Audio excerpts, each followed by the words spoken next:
یہاں سورۃ نمل ہے. نمل چیونٹی کو کہتے ہیں، تو اس میں چیونٹی کا واقعہ ہے. دیکھیں قرآن مجید کی پوری ایک سورت اس کا نام چیونٹی کے نام پر ہے. اس کا مطلب کیا ہوا کہ چیونٹی بھی معمولی مخلوق نہیں ہے. سائنس کہتی ہے کہ آج سے آپ 50,000 سال پہلے ایک چیونٹی کو مار دیں.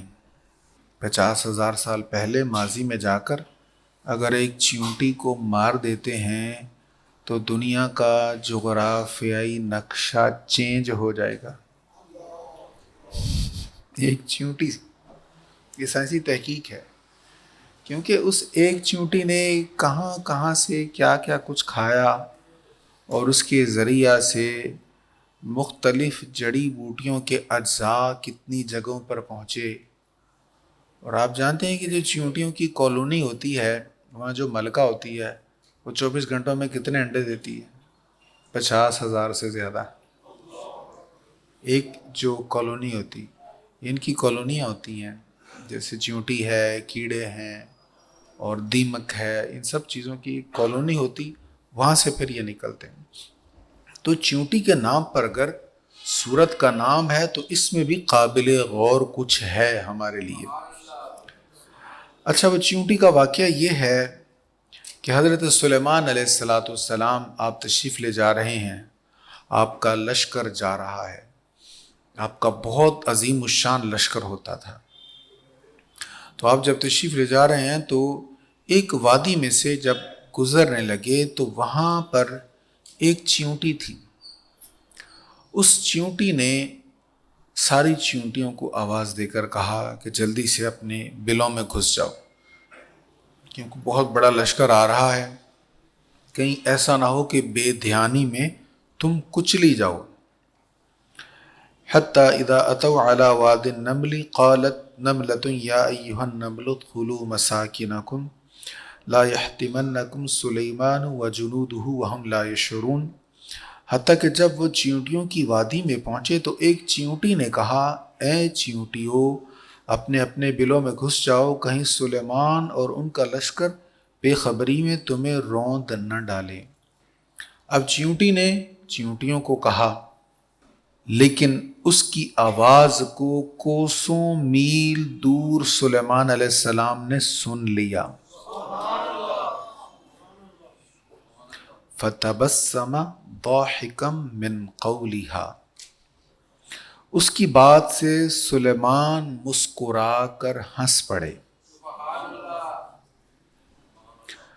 اب وہ کتنی دور تھا یہ تو قول مفسر ہی ہے، لیکن بہرحال وہ دور تھے بھی، وہ میلوں دور تھے، کوسوں دور تھے، یا کئی منزلوں دور تھے، بہرحال وہ دور تھے.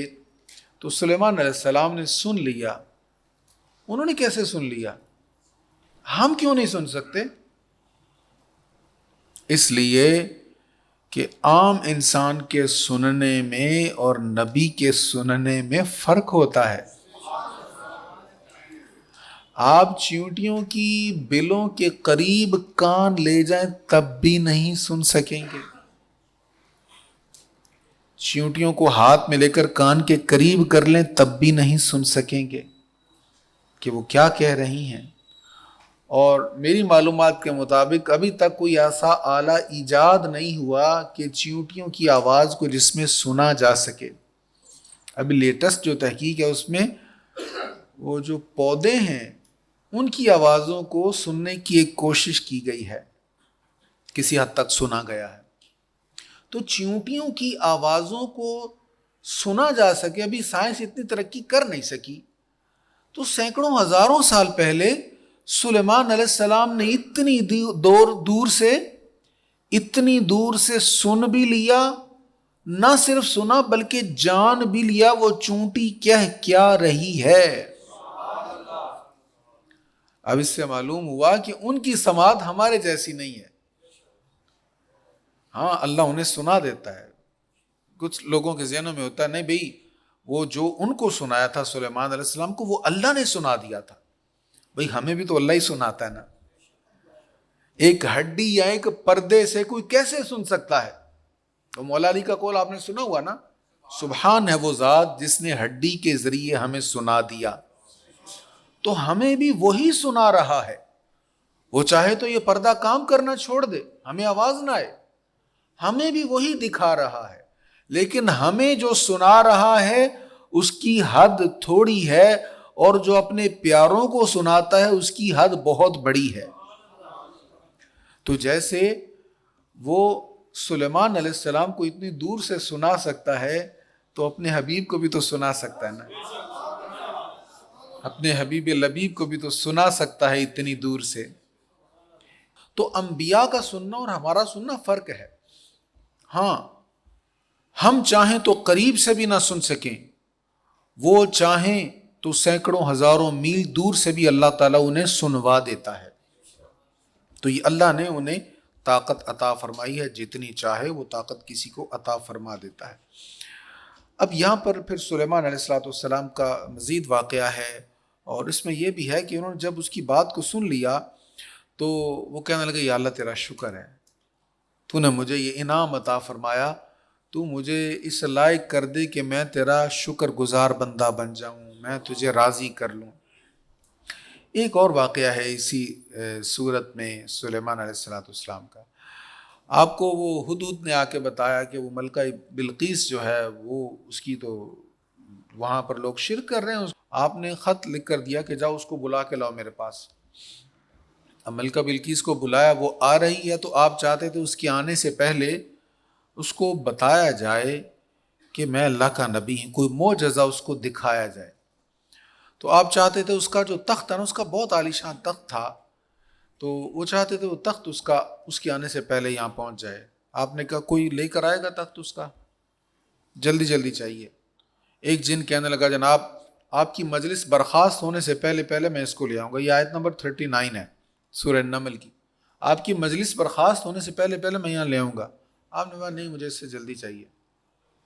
تو قال الذی عنده علم من الکتاب، جس شخص کے پاس کتاب کا علم تھا اس نے کہا انا آتیک بہ قبل ان یرتد الیک طرفک، میں لے آتا ہوں، میں حاضر کر دیتا ہوں. کتنی دیر میں؟ پلک جھپکنے سے پہلے. میں پلک جھپکنے سے پہلے حاضر کر دوں گا. آپ نے اجازت دی، فوراً حاضر ہو گیا، تخت پہنچ گیا. فلما رآہ مستقرا عنده قال هذا من فضل ربی. سو جب سلیمان نے اس تخت کو اپنے پاس رکھا ہوا دیکھا تو کہا یہ میرے رب کے فضل سے ہے، تاکہ وہ میرا عمل ظاہر کرے کہ آیا میں شکر کرتا ہوں یا ناشکری. اور جو شکر کرتا ہے تو وہ اپنے ہی فائدہ کے لیے شکر کرتا ہے، اور جو ناشکری کرتا ہے تو میرا رب بے پرواہ بزرگ ہے. تو اگر کوئی شکر کرے گا تو اپنا فائدہ اس کا. کیا فائدہ ہے؟ لئن شکرتم لازیدنکم، شکر کرو گا تو میں ضرور بہت زیادہ دوں گا. تو شکر کرے گا تو اپنا فائدہ ہے، نہیں شکر کرے گا تو اللہ کا کوئی نقصان نہیں ہے، وہ بے پرواہ ہے. اب وہ کس نے حاضر کیا تھا؟ وہ آپ کے ایک امتی تھے، ان کا نام تھا آصف بن برخیہ. ان کے پاس کتاب کا علم تھا، یہ عالم تھے. آپ کہہ سکتے ہیں کہ سلیمان علیہ السلام کے صحابی تھے. اب انہوں نے حاضر کر دیا. کیسے حاضر کیا؟ شیخ اکبر محی الدین ابن عربی نے کہا کلمہ کن سے حاضر کیا. کلمہ کن کی طاقت اللہ تعالیٰ جس کو چاہتا ہے عطا فرما دیتا ہے. کن کیا ہے؟ ہو جا. کن ہو جا، فیکون وہ ہو جاتا ہے. اب کلمہ کن کی طاقت اللہ نے حضور علیہ السلام کو بھی عطا فرمائی تھی. آپ کلمہ کن کے مظہر تھے. کئی چیزوں کے متعلق حضور نے جیسے فرمایا، جو فرمایا وہ ہو گیا. حضرت کعب بن مالک رضی اللہ تعالیٰ عنہ کی ایک طویل حدیث ہے کہ ایک سفید ہیت والا شخص ریگستان سے آ رہا تھا. رسول اللہ صلی اللہ علیہ وسلم نے فرمایا کن ابا خیثمہ، تو ابو خیثمہ ہو جا. کہتے تھوڑی دیر بعد جب منظر ظاہر ہوا تو ہم نے دیکھا ابو خیثمہ تھے.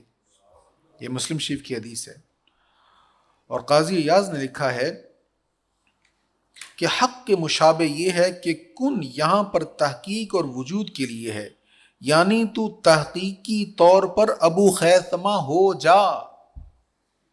تو جیسے حضور کی زبان سے نکلا ویسا ہو گیا. حضرت عبد الرحمن بن نبی بکر رضی اللہ تعالیٰ عنہ بیان کرتے ہیں، ایک شخص نبی کریم علیہ السلام کی مجلس میں آ کر بیٹھتا تھا اکثر. تو جب آپ بات کرتے تو وہ آپ کو چڑھانے کے لیے اپنا منہ بگاڑ لیتا تھا. حضور علیہ السلام کی گفتگو جب ہو رہی ہوتی تو وہ اپنا منہ بگاڑ لیتا تھا. نبی رحمت صلی اللہ تعالیٰ علیہ وآلہ وسلم نے اس کی اس حرکت پر آپ کو جلال آ گیا. آپ نے فرمایا کن کذالک، تو اسی طرح ہو جا.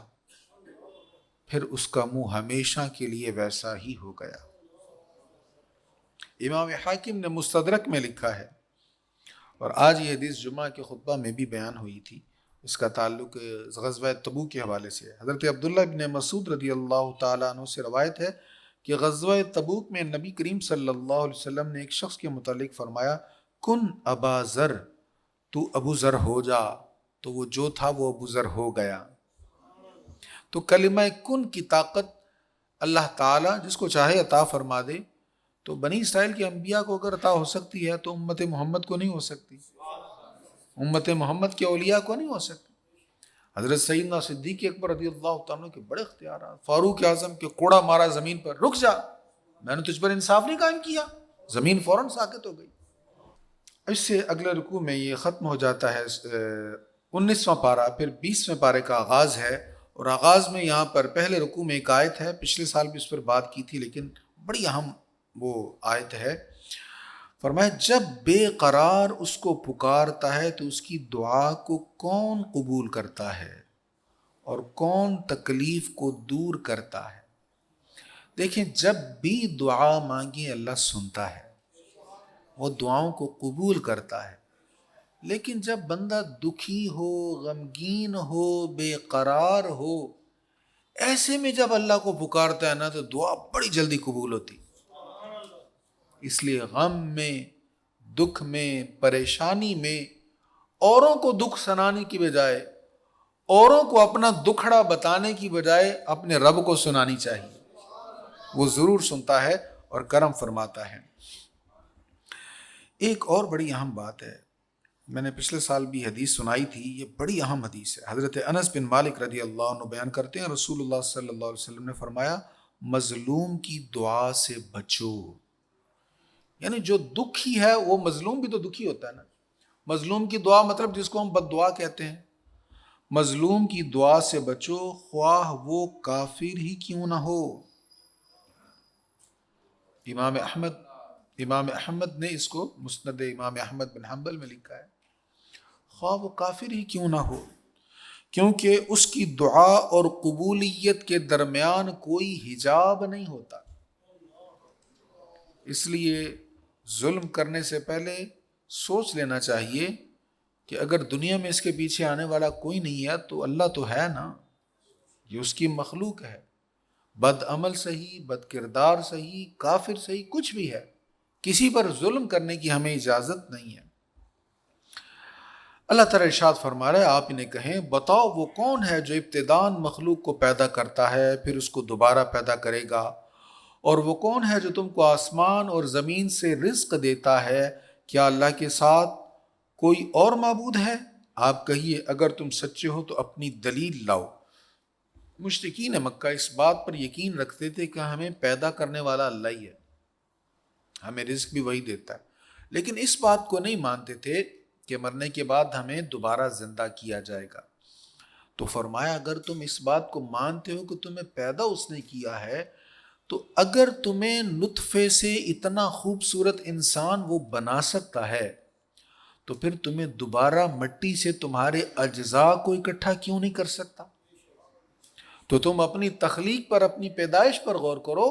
جس نے تمہیں پانی کی بوند سے بنا دیا ہے وہ مٹی کے ذرات سے بھی تمہارے جسم کی اجزاء کو سمیٹ کر تمہیں دوبارہ کھڑا کر سکتا ہے.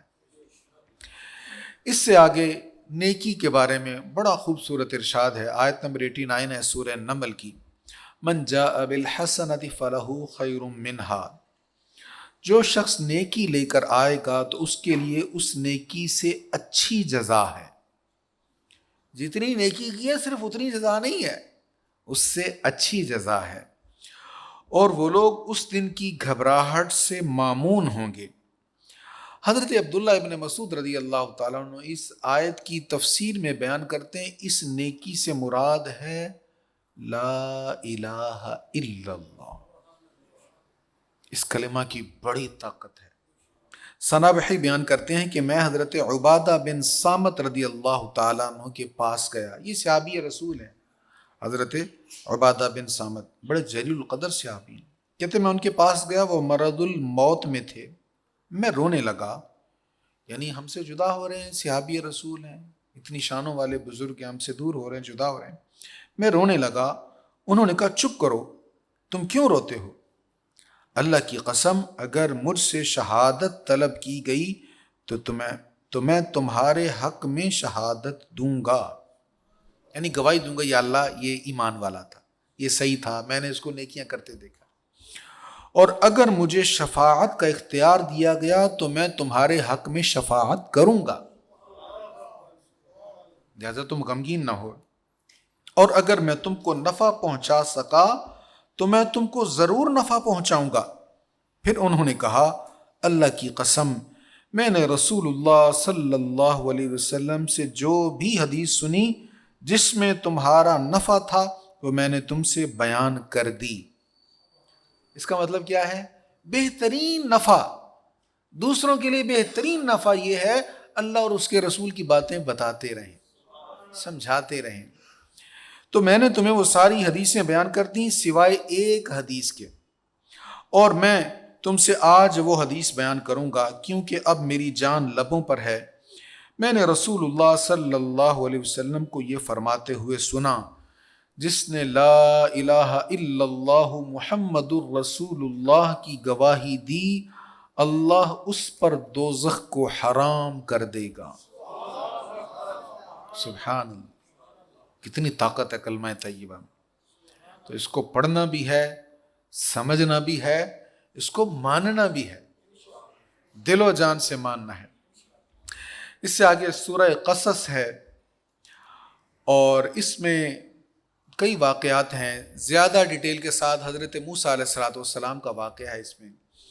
تو فرعون نے جب خواب دیکھا تھا کہ جس کی تعبیر اس کو یہ بتائے گی کہ بنی اسرائیل میں کوئی لڑکا پیدا ہوگا وہ تمہیں ختم کر دے گا، تمہاری حکومت کو ختم کر دے گا، تو اس نے کہا میں کسی کو پیدا ہی نہیں ہونے دوں گا، جو بھی پیدا ہوگا اس کو میں قتل کر دوں گا. اور یہ سلسلہ چلتا رہا، ان کے بیٹوں کو قتل کرتے رہے. پھر یہ بیٹھ کر کہنے لگے ایسے اگر بیٹوں کو قتل کرتے رہیں گے تو ہماری غلامی کون کرے گا، ہمارے کام کون کرے گا. تو پھر اس نے فیصلہ یہ کیا چلو 1 سال ان کے بیٹوں کو قتل کریں گے، 1 سال نہیں کریں گے. تو جو 1 سال نہیں کریں گے ان کو ہم غلام بناتے رہیں گے، اور دوسرا جو سال ہوا کرے گا وہ پھر قتل کر دیا کریں گے. اب اس نے پورا اہتمام کس کو مارنے کے لیے کیا؟ موسیٰ علیہ السلام کے لیے، کہ وہ نہ آئے. اب جس سال وہ بیٹوں کو چھوڑ رہا تھا اس سال ہارون علیہ السلام پیدا ہوئے، جس سال وہ نہیں قتل کر رہا تھا. اور جس سال قتل کر رہا تھا اس سال موسیٰ علیہ السلام پیدا ہوئے. اب اللہ کی قدرت دیکھیں، اس کی تدبیر دیکھیں. اب موسیٰ علیہ السلام پیدا تو ہو گئے لیکن اس نے خواتین کی ڈیوٹی لگائی ہوئی تھی جہاں بھی کوئی بچہ پیدا اس کو تم نے قتل کرنا ہے. اب وہ تلاش کرتی تھی. تو آپ کی والدہ اس بات پر مغموم تھی کہ میرے بیٹے کو کہیں وہ عورتیں آ کر پکڑ نہ لیں اور مار نہ دیں. انہوں نے کیا کیا، ایک لکڑی کے صندوق میں موسیٰ علیہ السلام کو رکھا اور اس کو پانی میں بہا دیا. اب وہ صندوق پانی میں تیرتا تیرتا کہاں پر پہنچ گیا؟ فرعون کے محل کے پاس پہنچ گیا. اب فرعون کی بیوی حضرت آسیہ رضی اللہ تعالیٰ عنہ سلام اللہ علیہ، یہ ایمان والی تھی اور ان کی بڑی اونچی شان ہے. حضور علیہ السلام نے فرمایا کہ دنیا کی بہترین خواتین میں سے جن کی سب سے اونچی شان ہے ان میں سے ایک حضرت سیدہ آسیہ سلام اللہ علیہ ہیں. اب انہوں نے دیکھ لیا اور ان کو بڑا اچھا لگا، انہوں نے اس کو اٹھا لیا اور فرعون سے کہا مجھے یہ بچہ بہت اچھا لگا تو میں چاہتی ہوں میں اس کو رکھ لوں اور میں اس کو پال لوں، اپنے گھر میں رکھوں. تو فرعون مان گیا. تو اب اس کے گھر میں رہنے لگ گئے. اب ظاہر ہے فیڈ بھی کروانا تھا. تو حضرت آسیہ سلام اللہ علیہ کے ہاں اولاد نہیں تھی تو وہ فیڈ نہیں کروا سکتی تھی. اب دائیوں کو بلایا جا رہا ہے. جس بھی دائی کو بلایا جاتا ہے یعنی دودھ پلانے والی کو, تو موسیٰ علیہ السلام اس کا دودھ نہیں نوش کرتے. تو حضرت موسیٰ علیہ السلام کی جو بہن تھی, انہوں نے دیکھا تھا کہ وہ تابوت کدھر جا رہا ہے, تو یہ جان گئی تھی تابوت تو بادشاہ کے محل تک گیا ہے. تو یہ وہاں پر پہنچ گئیں, معلومات کی تو پتہ چلا کہ اس کو دودھ پلانے کے لیے خواتین جو آ رہی ہیں تو کسی کا بھی وہ بچہ دودھ نہیں پی رہا. تو بادشاہ کے محل میں یہ ایک پریشانی ہے, ٹینشن بنی ہوئی. تو آپ جا کر کہنے لگی ایک خاتون میں جانتی ہوں اس کو, اگر وہ اس کو دودھ پلائیں تو وہ دودھ پی لے گا یہ بچہ. وہ کہنے لگی لے آؤ. تو یہ امی جان کے پاس کی, کہنے لگی ایسے ایسے ہمارا بھائی موسیٰ وہاں پہنچ گیا ہے تو اب کوئی دودھ نہیں پلانے میں کامیاب ہو سکا, تو آپ جائیں وہاں پر جا کے دودھ پلائیں. اب والدہ صاحب آ گئیں, بیٹے کو اپنی آغوش میں لیے, دودھ پلایا, انہوں نے پی لیا. اب انہوں نے کہا جی مائی صاحبہ آپ آیا کریں اس ہمارے بچے کو دودھ پلانے کے لیے, اور آپ کو ہم جو بھی آپ کی سیلری ہوگی وہ بھی آپ کو دے دیا کریں گے, آپ نے کوتاہی نہیں کرنی, آنا ہے اور دودھ پلانا, اور ہم سے اس کی جو سیلری جو بھی ہے سمن وہ آپ نے لے لینے ہیں. اب اللہ کی تدبیر دیکھیں, ماں سے بیٹے کو دور بھی نہیں کیا, بیٹے کو ماں سے دور بھی نہیں کیا, اور ماں اپنے بیٹے کی خدمت کر رہی ہے, اس پر اس کو اجرت مل رہی ہے, اجرت مل رہی ہے. اور جس بیٹے کو قتل کرنے کے لیے اس نے اتنا اہتمام کیا, اتنے وہ ہمارے پنجابی کہتے ہیں پاپڑ ویلے, کتنا کچھ کیا, اس بیٹے کی حفاظت اسی فرعون کے گھر میں ہو رہی ہے. اور پھر جو ہونا تھا وہی ہوا, اور پھر حضرت موسیٰ علیہ السلام بنی اسرائیل کو وہاں سے لے کر گئے, اور فرعون پھر ڈوب گیا اور غرق ہو گیا. تو یہ تفصیل کے ساتھ یہاں پر واقعہ بیان ہے. پھر آپ جب تشریف لے گئے, جب بڑے ہو گئے, پھر تشریف لے گئے آپ, جب آپ کے ہاتھوں قبطی قتل ہوا, پھر آپ وہاں سے چلے گئے, اور پھر آپ کی جب شادی ہوئی تو حضرت صفورہ آپ کے ساتھ حضرت شعیب علیہ السلام کی شہزادی ہیں. وہ بھی سارا واقعہ چونکہ پہلے بیان ہو چکا ہے اس لیے ہم اس کو ریپیٹ نہیں کریں گے. اس سے آگے اللہ تعالیٰ ارشاد فرماتا ہے, پس اگر یہ آپ کی دعوت قبول نہ کریں تو جان لیجئے گا یہ صرف اپنی خواہشوں کی پیروی کرتے ہیں, اور اس سے زیادہ کون گمراہ ہوگا جو اللہ کی ہدایت کو چھوڑ کر اپنی خواہشوں کی پیروی کرے, بے شک اللہ ظالم لوگوں کو ہدایت نہیں دیتا. اب یہاں سے معلوم ہوا کہ جو اطاعت مصطفیٰ کو چھوڑتا ہے, اتباع رسول کو چھوڑتا ہے, وہ خواہشات کی پیروی کر رہا ہوتا ہے. جو اپنی خواہشوں کا غلام بن جاتا ہے نا, وہ پھر حضور کی اتباع نہیں کرتا, اور جو حضور کی اتباع نہیں کرتا اللہ تعالیٰ فرماتا ہے یہ ظالم لوگ ہیں, یہی مستحق عذاب ہیں. اس سے اگلے رکوع میں ارشاد ہے, کیا وہ شخص جس سے ہم نے اچھا وعدہ کیا جس کو وہ حاصل کرنے والا ہے اس شخص کی طرح ہو سکتا ہے جس کو ہم نے دنیاوی زندگی کی چیزیں دیں, پھر وہ قیامت کے دن مجرموں کے ساتھ حاضر کیا جائے گا. دیکھیے ایک شخص وہ ہے جو دنیا میں عیش کر رہا ہے, اور ایک شخص وہ ہے جو دنیا میں غریب ہے یا امیر ہو کر عیاشی سے بچا ہوا ہے, پیسہ ہے, اختیار ہے, لیکن اللہ کی حدود کو پامال نہیں کر رہا. اب جو اللہ کی حدود کو پامال نہیں کر رہا اس کے ساتھ وعدہ کیا ہے؟ جنت کا وعدہ ہے. فرمایا جو عیش کر رہا ہے, جو ہر چیز کے بارے میں یہ کہتا میرا دل کر رہا ہے, میری مرضی میں جو چاہوں کروں, وہ, اور دوسرا وہ جو اللہ کی فرما برداری کر رہا ہے, کیا وہ برابر ہے؟ فرمایا وہ برابر نہیں ہے. جو فرما برداری کر رہا ہے اس کے لیے جنت کا وعدہ ہے, تو اللہ اپنے وعدے کے خلاف نہیں کرے گا, اور جو نافرمانی کر رہا ہے اس کے لیے عذاب ہے, اور اس کو عذاب سے کوئی پھر بچا نہیں سکے گا.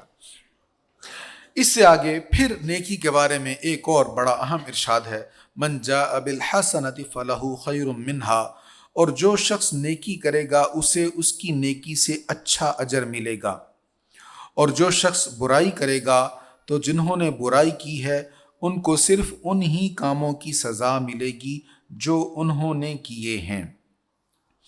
اب نیکی کے بارے میں ہم پہلے پڑھ چکے ہیں, ابھی میں نے عرض کر چکا ہوں کہ نیکی سے مراد کیا ہے؟ لا الہ الا اللہ. نیکی سے مراد کیا ہے؟ کلمہ طیبہ. اب اس پر ایک حدیث مبارکہ میں نے نوٹ کیا, آپ کو سناتا ہوں. یہ ترمذی شریف کی حدیث ہے, ترمذی شریف کی حدیث ہے 2639. رسول اللہ صلی اللہ علیہ وسلم نے فرمایا, اللہ تعالیٰ قیامت کے دن میری امت کے ایک شخص کو چھانٹ کر نکالے گا. بڑے لوگ ہیں نا, تو ان میں سے ایک بندے کو منتخب کر کے پاس بلائے گا اور سارے لوگوں کے سامنے لائے گا, اور اس کے سامنے اس کے گناہوں کے 99 دفتر کھولے جائیں گے. فائلیں 99 بڑی بڑی فائلیں 99 دفتر پھیلائے جائیں گے. ہر دفتر حد نگاہ تک ہوگا. جہاں تک نگاہ جاتی اتنی بڑی ایک فائل، ایک دفتر، ایک کھاتا ہوگا اس کا. پھر اللہ تعالیٰ پوچھے گا کیا تو اس میں سے کسی چیز کا انکار کرتا ہے؟ کیا تم پر میرے محافظ کاتبوں نے ظلم تو نہیں کیا؟ یعنی لکھنے والے فرشتوں نے کوئی ظلم تو نہیں کیا؟ وہ کہے گا نہیں یا اللہ، میں مانتا ہوں یہ جو کچھ لکھا ہوا میں نے یہ جرم کی ہے، اور انہوں نے بھی، لکھنے والوں نے بھی کوئی زیادتی نہیں کی. پھر اللہ کہے گا کیا تیرے پاس کوئی عذر ہے کہ تو کہے یا اللہ یہ مجبوری تھی اس لیے کیا؟ کوئی عذر؟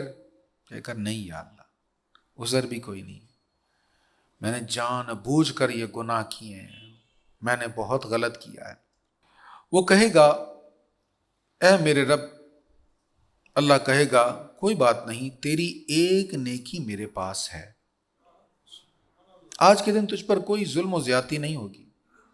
پھر ایک پرچہ نکالا جائے گا جس پر لکھا ہوگا اشہد اللہ الہ الا اللہ واشہد ان محمدا عبدہ ورسولہ. اللہ تعالیٰ فرمائے گا جاؤ اپنے اعمال کے وزن کے مقام پر، یعنی میزان پر جاؤ، میزان موجود ہے وہاں پر جاؤ. وہ کہے گا اے اللہ، ان دفتروں کے سامنے یہ چھوٹا سا پرچہ کیا کرے گا، اس کی کیا حیثیت ہے؟ اللہ تعالیٰ فرمائے گا تمہارے ساتھ زیادتی نہیں ہوگی. پھر وہ تمام دفتر، تمام رجسٹر ایک پلڑے میں رکھ دیے جائیں گے، اور دوسرے پلڑے میں وہ پرچہ رکھ دیا جائے گا جس میں لکھا ہوگا اشہد اللہ الہ الا اللہ واشہد ان محمدا عبدہ ورسولہ. نبی پاک علیہ السلام فرماتے ہیں وہ 99 دفتروں والے پلڑے سے یہ پرچے والا پلڑا بھاری ہو جائے گا. اللہ اکبر. عدل کریں تے تھر تھر کمن اچیاں شاناں والے، فضل کریں تاں بخشے جاون میں جائے منہ کالے. اللہ اکبر. اللہ تعالیٰ سے اس کی رحمت مانگتے رہنا چاہیے. اس کی پکڑ بھی بڑی سخت ہے لیکن اس کی رحمت بھی بڑی وسیع ہے. اس کی رحمت بڑی وسیع ہے. قیامت کے دن لوگ اپنے اپنے گناہوں کا بوجھ اٹھائیں گے. ایک قوم کے بارے میں، کچھ لوگوں کے بارے میں بیان ہوگا وہ دوسروں کا بوجھ بھی اٹھائیں گے. وَلَيَحْمِلُنَّ أَثْقَالَهُمْ وَأَثْقَالًا مَعَ أَثْقَالِهِمْ وَلَيُسْأَلُنَّ يَوْمَ الْقِيَامَةِ عَمَّا كَانُوا يَفْتَرُونَ. یہ بڑا اہم مقام ہے آج کے ہمارے درس کا. یہ آیت نمبر 13 سورۃ عنکبوت ہے. اور وہ ضرور اپنے بوجھ اٹھائیں گے اور اپنے بوجھوں کے ساتھ اور کئی بوجھ، اور قیامت کے دن ان سے ضرور ان کی افترا کی ہوئی باتوں کے متعلق سوال کیا جائے گا. حضرت ابو امامہ رضی اللہ تعالیٰ عنہ بیان کرتے ہیں رسول اللہ صلی اللہ تعالیٰ علیہ وآلہ وسلم نے اللہ تعالیٰ کا پیغام پہنچایا، پھر فرمایا تم ظلم کرنے سے بچو، کیونکہ اللہ تعالیٰ قیامت کے دن قسم ارشاد فرما کر کہے گا مجھے اپنی عزت کی قسم، آج کوئی شخص ظلم کی سزا پائے بغیر نہیں رہے گا. پھر ایک ندا کرنے والا ندا کرے گا فلاں بن فلاں کہاں ہے؟ وہ اپنی نیکیوں سمیت آئے گا. اس کی نیکیاں پہاڑوں کی طرح ہوں گی. لوگ نظریں اونچی کر کر کے اس کی طرف دیکھیں گے. پہاڑوں کی طرح نیکیاں، اتنی زیادہ نیکیاں. لوگ نگاہیں اٹھا اٹھا کے دیکھیں گے، اتنی نیکیاں، اتنی نیکیاں،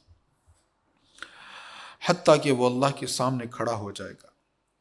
پھر منادی یہ اعلان کرے گا جس شخص کے حقوق اس کے ذمہ ہوں یا اس شخص نے جس پر ظلم کیا ہو وہ بدلہ لینے کے لیے آ جائے۔ پھر لوگ رحمان کے سامنے آ کر کھڑے ہو جائیں گے۔ پھر رحمان فرمائے گا میرے اس بندے سے اپنے حقوق لے لو۔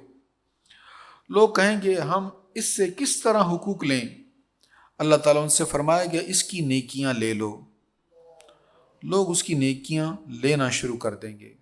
جس نے کسی کا حق مارا، کسی کا مال مارا، کسی کو تکلیف پہنچائی، اب وہاں مال تو نہیں ہے نا، نیکیاں ہیں، فرمایا اس کی نیکیاں لے لو، حتیٰ کہ اس کے پاس ایک بھی نیکی نہیں رہے گی اور ابھی بدلہ لینے والے لوگ ہوں گے۔ اب نیکیاں تو ختم ہو گئی ہیں، اور بھی لوگ ہیں جن کے حقوق ادا کرنے اس نے، ان کو کہا جائے گا چلو اب اس کے پاس دینے کے لیے نیکیاں نہیں ہیں، چلو تم اپنے حصے کے گناہ اس کے کھاتے میں ڈالنے شروع کر دو۔ اللہ اکبر۔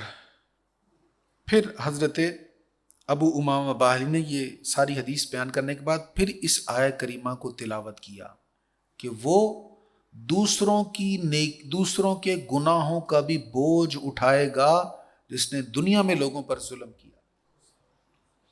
حضور علیہ الصلوۃ والسلام کے ایک صحابی ہیں حضرت معاذ بن جبل رضی اللہ تعالیٰ عنہ کو، بہت ساری احادیث انہوں نے روایت کی ہیں، اور ان کو حضور علیہ السلام نے یمن میں گورنر بنا کر بھیجا تھا، اور جب بھیجا تھا تو بہت ساری ان کو نصیحتیں فرمائی تھیں، اور ساتھ حضور نے یہ بھی کہہ دیا تھا مجھے لگتا ہے کہ اب ہماری ملاقات نہیں ہوگی، یعنی ہماری آخری ملاقات ہے، جب تم واپس آؤ گے تو میرا وصال ہو چکا ہوگا۔ اب غلام کے لیے بڑا مشکل مرحلہ ہے کہ حضور کو اب دوبارہ دیکھ نہیں پاؤں گا، تو جا رہے تھے اور پلٹ پلٹ کے حضور کو دیکھ رہے تھے، اور حضور بھی دیکھیں کتنی محبت کرتے ہیں، ساتھ ساتھ پیدل چلتے ہوئے جا رہے ہیں، دور تک چھوڑنے گئے اس کو، بڑی نصیحتیں کی حضور علیہ الصلوۃ والسلام نے۔ اب وہ جو حضور کی گفتگو تھی بڑی قیمتی تھی، اور حضرت معاذ کا احسان ہے، انہوں نے بہت ساری باتیں ہمیں بتا دی، انہی میں ایک یہ بھی حدیث ہے، حضور علیہ الصلوۃ والسلام نے فرمایا معاذ میں تم سے بڑی محبت کرتا ہوں، میں تم سے محبت کرتا ہوں، تم نماز کے بعد پڑھا کرو اللہ رب اعنی علی ذکرک و شکرک و حسن عبادتک۔ یہ حضور علیہ السلام نے حضرت معاذ کو تلقین کی تھی، اور پھر ان کے ذریعے ہم تک پہنچی۔ تو حضرت معاذ رضی اللہ تعالیٰ عنہ کہتے ہیں مجھ سے رسول اللہ صلی اللہ علیہ وسلم نے فرمایا بے شک مومن سے قیامت کے دن اس کی تمام باتوں سے متعلق سوال کیا جائے گا، حتیٰ کہ اس کی آنکھوں کے سرما کے متعلق بھی سوال کیا جائے گا، اور اس نے انگلی سے کس کی مٹی کھرچی ہوگی اس کے متعلق بھی سوال کیا جائے گا۔ سو اے معاذ میں قیامت کے دن تمہیں اس حال میں نہ پاؤں کہ کوئی شخص تم سے ان نیک اعمال کے لینے میں کامیاب ہو جائے جو تم کو اللہ نے عطا کیے۔ ایسا نہ ہو کہ تم نے نیکیاں کی اللہ کی توفیق سے، تمہارے پاس نیک اعمال تھے تمہارے نامہ اعمال میں، لیکن کسی کا حق مارا تھا، کسی کو تکلیف دی تھی، ایسا نہ دیکھوں کہ کوئی قیامت کے دن آ کر تمہاری نیکیاں لے جائے۔ اللہ اکبر۔ اس سے آگے اللہ تعالیٰ حضور علیہ الصلوۃ والسلام کو تسلی دینے کے لیے اگلے رکوع میں فرما رہا ہے بے شک ہم نے نوح کو ان کی قوم کی طرف بھیجا، وہ ان میں 950 سال رہے۔ حضرت نوح علیہ السلام 950 سال تبلیغ کرتے رہے، اور گنتی کے لوگ تھے جو اسلام لائے، اور میرے آقا کریم علیہ الصلوۃ والتسلیم کا وہ زمانہ جو اظہار نبوت کے بعد والا ہے کتنا ہے؟ صرف 23 سال، اور 23 سالوں میں حضور نے انقلاب برپا کر دیا۔ تو اللہ تعالیٰ کہہ رہا ہے میرے حبیب یہ مکے کے کافر، یہ مشرک اگر آپ کی نہیں مانتے تو نوح علیہ السلام تو 900 سال سے زیادہ عرصہ تبلیغ کرتے رہے، ان کی لوگوں نے نہیں مانی، تو آپ کے تو بڑے جانثار پیدا ہو گئے مکہ شریف میں۔ تو حضور علیہ السلام کی تسکین کے لیے اللہ نے فرمایا۔ اس سے آگے پھر 2 رکوع ہیں جن میں پھر حضرت لوط علیہ الصلوۃ والسلام کا تذکرہ ڈیٹیل کے ساتھ ہے، اور پھر آخری رکوع جو 20ویں پارے کا ہے، اس میں اللہ تعالیٰ ارشاد فرماتا ہے جن لوگوں نے اللہ کو چھوڑ کر اور لوگوں کو معبود بنا لیا ان کی مثال مکڑی کی طرح ہے جس نے جالوں کا گھر بنایا، اور بے شک سب سے کمزور گھر ضرور مکڑی کا گھر ہے، کاش یہ لوگ جانتے۔ اب مکڑی کا بھی نام ہے اس صورت میں، بلکہ مکڑی کے نام پر سورت کا نام، عنکبوت مکڑی کو کہتے ہیں، تو اس نام پر یہ سورت کا نام ہے۔ تو فرمایا یہ لوگ جو اللہ کو چھوڑ کر بتوں سے امیدیں لگائے بیٹھے ہیں، بڑی کمزور جگہ پر امید لگائی۔ بھئی جو بت اپنی حفاظت نہیں کر سکا، جس کو بنایا ہے تم لوگوں نے، تم اسی کی پوجا کر رہے ہو۔ حضرت ابراہیم علیہ السلام نے بھی بڑی حکمت اور تدبیر فرمائی، چھوٹے بتوں کو توڑ دیا اور بڑے بت کے کندھے پہ کلہاڑا رکھ دیا، اور جب قوم نے آ کر پوچھا کہ یہ کس نے کیا، تو فرمایا اس سے پوچھو نا اس سے۔ وہ کہنے لگے تم جانتے ہو، تمہیں پتا ہے کہ یہ بول نہیں سکتا۔ کہنے لگے پھر تمہاری مت ماری گئی ہے، جو بول نہیں سکتا اسی کی پوجا کر رہے ہو، اور جو خود کو نہیں بچا سکے، جن کو ریزہ ریزہ کر دیا گیا، تم انہی کی پوجا کر رہے ہو۔ اب انہیں جواب کوئی نہیں آیا تو انہوں نے کہا چلو جی ان کو آگ میں پھینکتے ہیں۔ تو جب جواب نہیں آتا نا، دلیل کا جواب، تو پھر اسی طرح کے ہتھ کنڈے ہوتے ہیں۔ تو ہمارے قرآن کریم کے دلائل کا جواب نہیں ہے کفار کے پاس، اسی لیے اس کے نسخوں کو جلاتے ہیں، اس کے اوراق کو پھاڑتے ہیں۔ لیکن ہماری جو غلطی ہے نا وہ یہ ہے کہ ہم قرآن پڑھتے نہیں ہیں۔ وہ تو جو کرتے ہیں ان کا تو کام تھا نا، وہ تو کافر تھے۔ ہمارے لیے تو قرآن عظیم چیز ہے نا، ہم تو اس کا احترام کرتے ہیں، لیکن احترام یہ تو نہیں ہے نا کہ بس اس کو بہت حسین غلاف میں ڈال کر اونچی جگہ پر رکھ دیا اور پھر چھوڑ دیا، کبھی بھی نہ پڑھا۔ اللہ تعالیٰ ہمیں قرآن پڑھتے رہنے کی توفیق نصیب فرمائے۔ وآخر دعوایا ان الحمد للہ رب العالمین۔